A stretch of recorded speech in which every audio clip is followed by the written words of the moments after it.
pessoal! Eu sou a professora Amanda Cisneiros e trago para vocês mais um componente curricular de ciências para os alunos do terceiro ano. É um prazer estar com vocês aqui novamente, estava com saudades. Olha só, e hoje nós vamos trabalhar sobre as características das plantas e dos animais no nosso cotidiano. Já trouxemos um pouco desse componente curricular, só que de formas individualizadas, como é que os animais, as características dos animais e das plantas.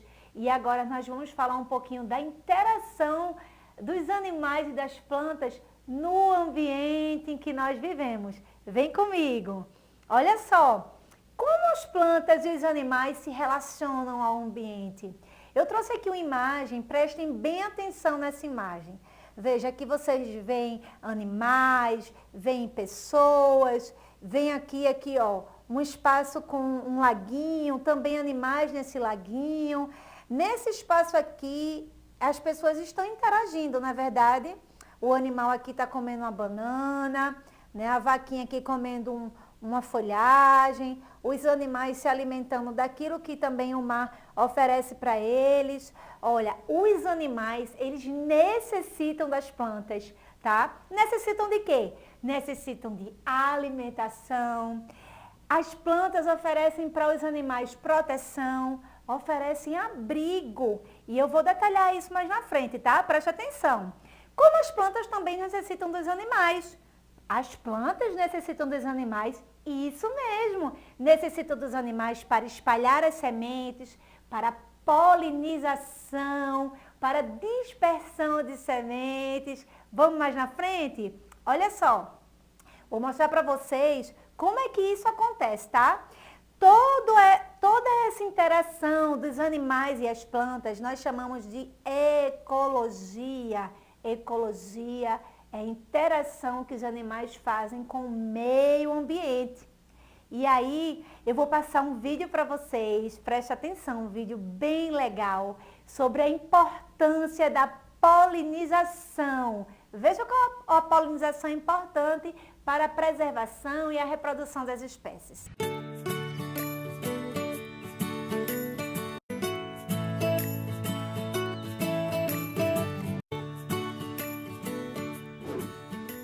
Vitamin B, o que você está olhando? Ah, oi, Didi. O piquenique daquela família me deu muita fome. Eu também estou com fome de néctar. Ah, Didi, você já se perguntou como é fazer parte de um piquenique de humanos? Horas, mas nós fazemos parte do piquenique deles. Hã? Como assim? Vem, eu te mostro. Um canteiro de flores? Sim, é o cardápio perfeito para polinizadores. Didi, abelhas não são os únicos polinizadores. Borboletas, mariposas, mamangava, morcegos e pássaros também ajudam. Quanto mais polinizadores, mais frutas e vegetais crescerão. Ah, entendi. Humanos comem essas frutas e vegetais? Exato. É assim que polinizadores fazem parte de Piqueniques! Se não polinizarmos, eles não terão seus favoritos: melancias, maçãs e cerejas. Isso é poderoso, Didi! Polinizadores poderiam dominar o mundo! Calma aí, Vitamin B. Nós precisamos dos humanos tanto quanto eles precisam de nós. É. Humanos plantam as sementes que geram as flores e alimentos. Quando florescem, elas fornecem o precioso néctar, energia e pólen para distribuir. Ah, nós realmente nos ajudamos. Ainda bem que temos fazendeiros. Não só os fazendeiros, qualquer um pode plantar flores. Você precisa de sementes, solo e água. Tente plantar algo que irá prosperar na sua região e florescer o ano todo. São as flores perenes, que são uma fonte constante de alimento para as abelhas. Se plantarem nossas cores favoritas, como amarelo, branco e roxo, ficaremos ainda mais felizes. Polinizadores também ficam com sede e precisam de água. Enche uma vasilha rasa com água e Coloque pedras para que possamos posar. tirou as palavras da minha boca. Mas e pessoas que não têm fazendas, jardins ou sequer um quintal? Não precisa muito espaço. Você pode plantar na sua janela ou um vaso simples na porta de casa. Ah, imagine, Didi, se cada pessoa plantasse uma flor, haveria comida abundante para todos. Ah, parece bom demais para ser verdade. Ei, você não sabe até tentar. Acho que vou tentar invadir aquele piquenique. Ei, Vi, espere por mim. Vamos lá! Que vídeo maravilhoso, né? Olha só como é importante nós estimularmos a polinização. E ele trouxe um fato importante: se todo mundo plantasse uma florzinha ou cultivasse uma florzinha, veja quantos polinizadores nós desenvolveríamos. Ou seja, quando a gente estimula esse processo de polinização, né, novos frutos surgem, né, novos vegetais, a vida floresce, né? Então, você estimula os polinizadores. Ele até dá uma dicasinha aí, botar também um ponto de apoio para que eles possam parar um pouquinho, não é? Bem legal, adorei o vídeo. Olha só, e existe também a dispersão das sementes. Através da dispersão das sementes, nós podemos gerar novos frutos. Aqui a dispersão de uma semente que ela acontece através do ar. Então, o ar também, ele faz com que as sementes elas sejam levadas para outros lugares e elas possam germinar em outros lugares. A água é um importante dispersor de sementes, tá? Veja aqui a semente de um coco já germinando, foi levado pela água, né? E a água ele tem essa capacidade de fazer germinar também e levar para outros lugares essas sementes. Os seres humanos, nós, quando comemos uma frutinha, jogamos um caroço, né? Recentemente eu comi uma fruta que eu não conhecia e eu amei, que é a fruta chamada abil. E de uma certa forma a gente acaba jogando aquela semente ali, achando que ela não vai produzir, mas aquela semente ela pode germinar se ela encontrar um lugar fértil, não é? Os animais, principalmente os pássaros que adoram comer sementes, frutos, eles são excelentes em fazer a dispersão das sementes, ou seja, eles levam as sementes de um lugar para outro, né? E quando a gente menos imagina, está ali germinando. Então, os animais eles têm um papel fundamental nisso. E os animais terrestres também. O exemplo aqui da tartaruga, do esquilo, não é? E de outros animais, alguns roedores que adoram esconder sementes. Às vezes eles pegam aquela sementinha, eles escondem e acabam esquecendo. E de uma certa forma ele fez um bem incrível para a nossa natureza, porque aquela semente ela vai germinar ali. Tá vendo como é bacana essa interação entre os animais e o meio ambiente? É uma relação de equilíbrio, não é? Um ajudando o outro. E aí, ó, as plantas, né? O meio ambiente também ele traz proteção. Eu vou trazer aqui um exemplo de uma formiga, né? Que ela gosta muito de uma planta chamada embaúba, chamada as formigas de embaúba. Olha só, nessa planta existe um fungo, certo? E esse fungo ele é capaz de comer toda a folhagem dessa planta. Se esse fungo realmente ele tomar essas folhagens, a planta morre. Então, as formigas, elas protegem as folhas de embaúba porque elas comem esses fungos, né? Fazendo com que esses fungos eles não proliferem nas folhagens.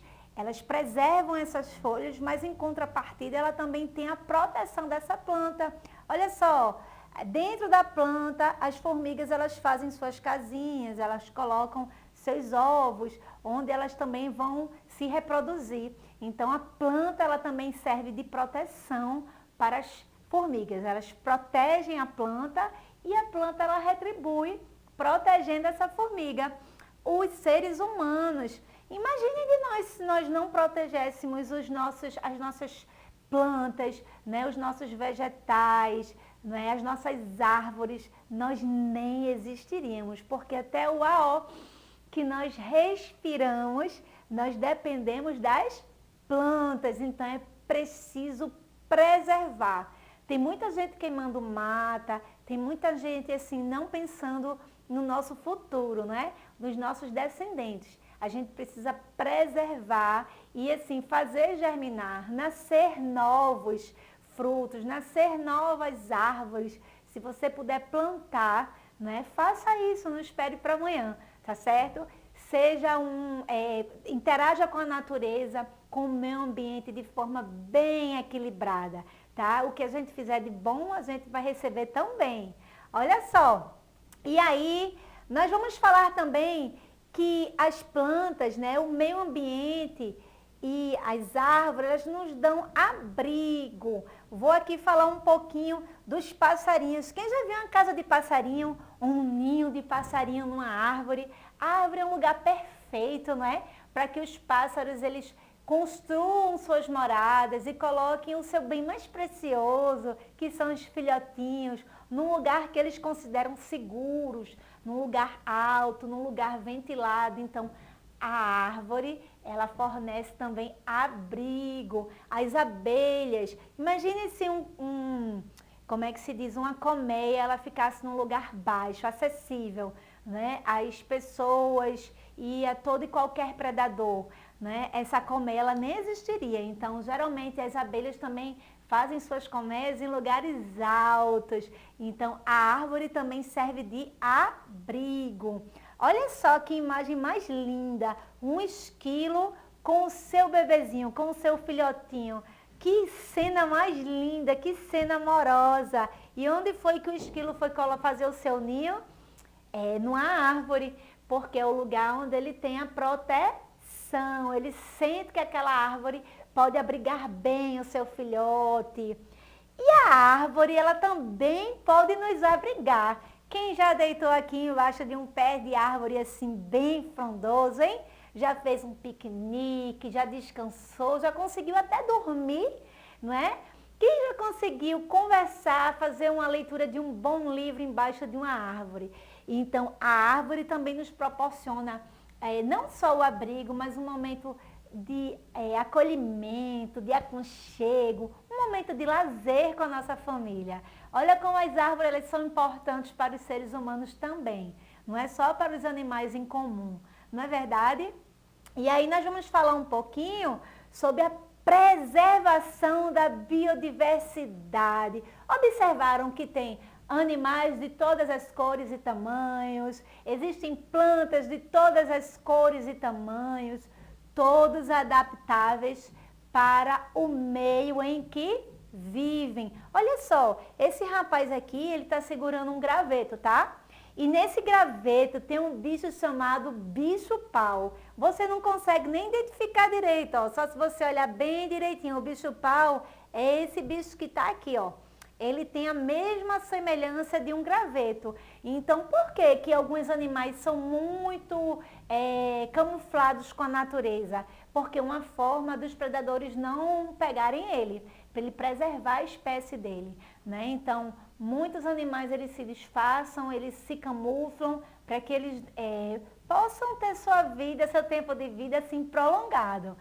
Outra curiosidade que eu vou trazer para vocês é assim, existe o jacaré, a cobra, o camaleão, a tartaruga. Esses animais, eles possuem uma pele mais espessa, mais dura, tipo uma carapaça, não é? Uma proteção mesmo, porque esses animais, eles vivem em lugares que precisam estar adaptados para o tipo de pele que eles possuem, não é? Lugares quentes, né? Lugares que eles podem sofrer, vamos dizer assim, algum tipo de ataque, a pele deles é dura, né? As cobras, por exemplo, possuem um veneno para poder paralisar as suas presas, para eles poderem ter o alimento que eles precisam. Então, tudo é adaptável para o lugar onde se vive.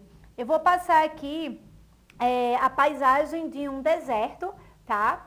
Um deserto tem animais que são característicos e adaptáveis para essa região. Imagine um urso polar nesse lugar. Vocês já imaginaram?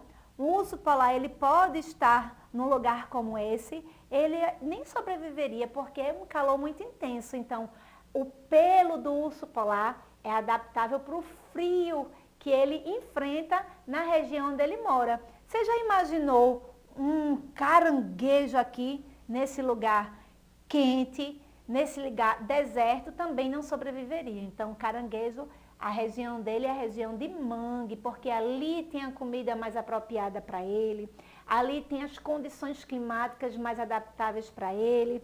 E aqui tem tipo um cerrado, né, a caatinga, existem plantas que servem de alimentos para outros animais, né, e tem animais que são característicos dessa região. Por exemplo, uma cobra, um camaleão, você não vai ver numa região muito fria. Você vai encontrar esse tipo de animal? Não. Então, assim, será que nós estamos preservando essa biodiversidade?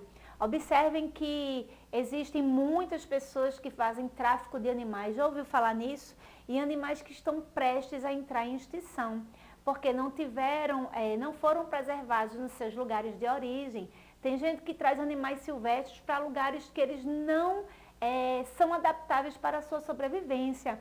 Então, nós precisamos viver de forma equilibrada, preservando a biodiversidade das espécies, né? E nós nos incluímos nisso, porque se a gente não tiver esse equilíbrio, nós não vamos sobreviver, tá? Nós precisamos um do outro, todos fazem parte de uma mesma engrenagem. E aí, eu vou lançar para vocês agora o desafio, vamos colocar a mão na massa, né? O que eu quero que vocês façam?